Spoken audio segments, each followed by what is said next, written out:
I'm fairly new to the world of wheelchairs. In fact, I've only been in a wheelchair since the start of the COVID pandemic. It's amazing that my disability and needing a wheelchair coincided with the start of the COVID pandemic. Now, because I have a blood cancer, I'm extremely immunocompromised, which has meant throughout the whole of the COVID pandemic, I've been indoors shielding, so I haven't had much chance to get out and about using my wheelchair. So for 2 years, all I've really been doing is using it to go to and from medical appointments. Now I've had 5 COVID vaccinations, 3 primary and 2 boosters, plus currently we have a less virulent strain of COVID. I've started to go back out again, and because I've started to go back out again, even though I've had my wheelchair for 2 years, I'm starting to experience some of the good things and the bad things about being a wheelchair user. In this video, I'm going to show you the wheelchair user's perspective of getting on and off London's TFL buses. We're going to do 2 buses. We're going to do a single deck bus and a double deck bus, and you can see the good and the bad sides of it.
It won't tip, it's got wheels on the back.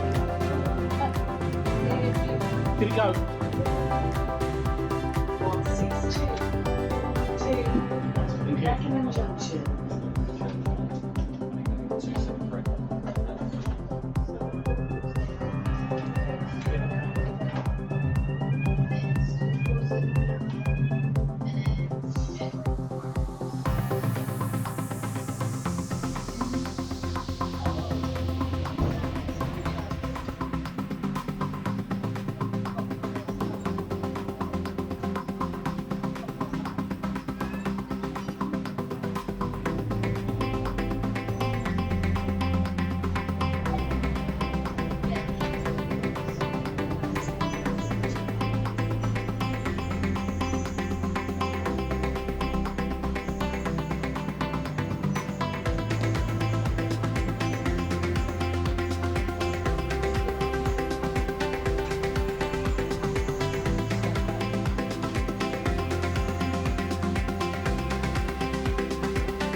That was using the single-decker bus.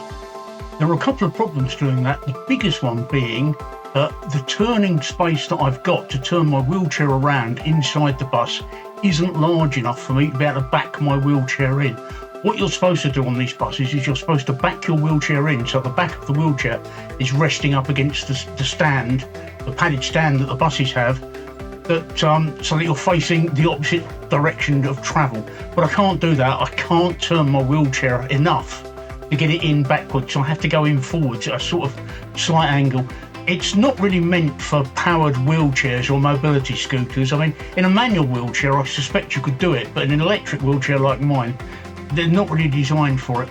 The other problem I had was people.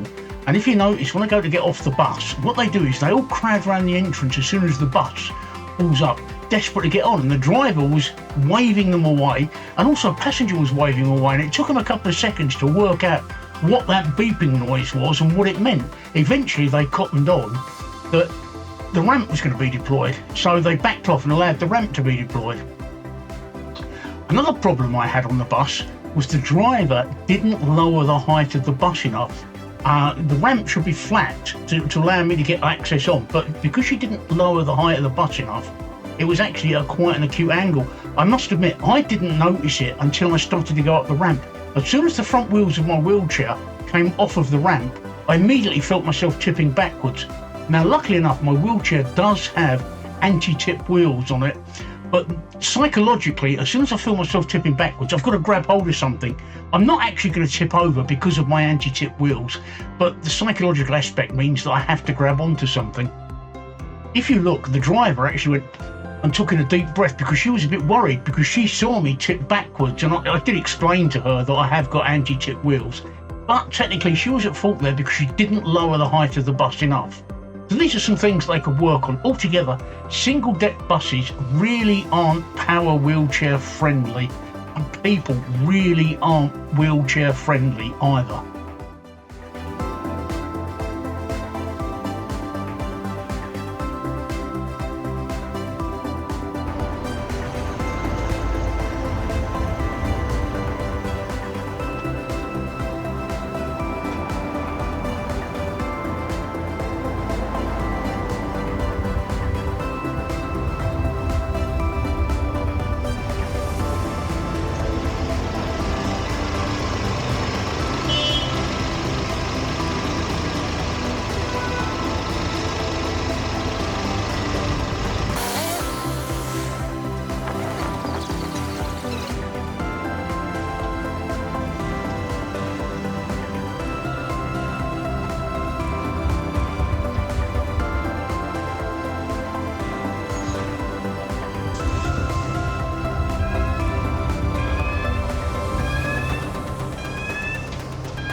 Thank you.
Learned from bitter experience that whenever I'm waiting for a bus, I need to get in front of the bus stop and make myself quite visible to the driver, because what happens is the bus stop, if it's quite crowded, this one wasn't crowded, but if it's quite crowded, everybody rushes to get on the bus and they actually walk around you and they hide you from sight of the driver, so the driver doesn't know there's a disabled person wanting to get on.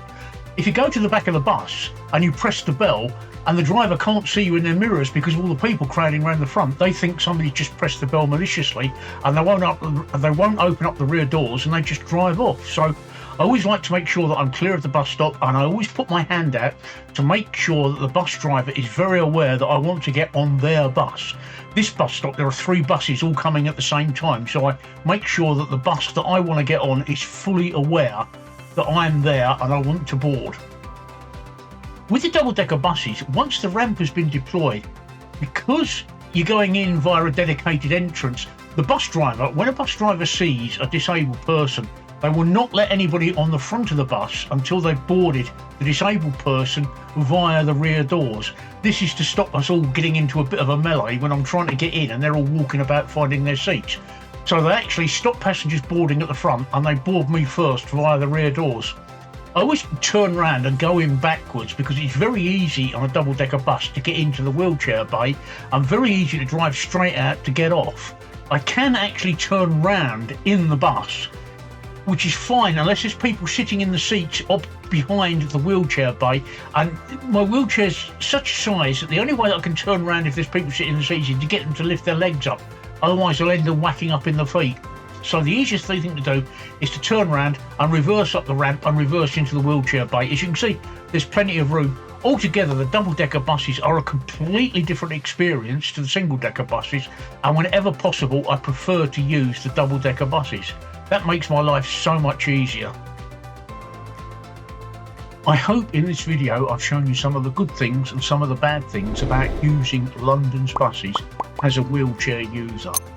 As I said, altogether I prefer to use the double-deck buses. They are more power chair friendly.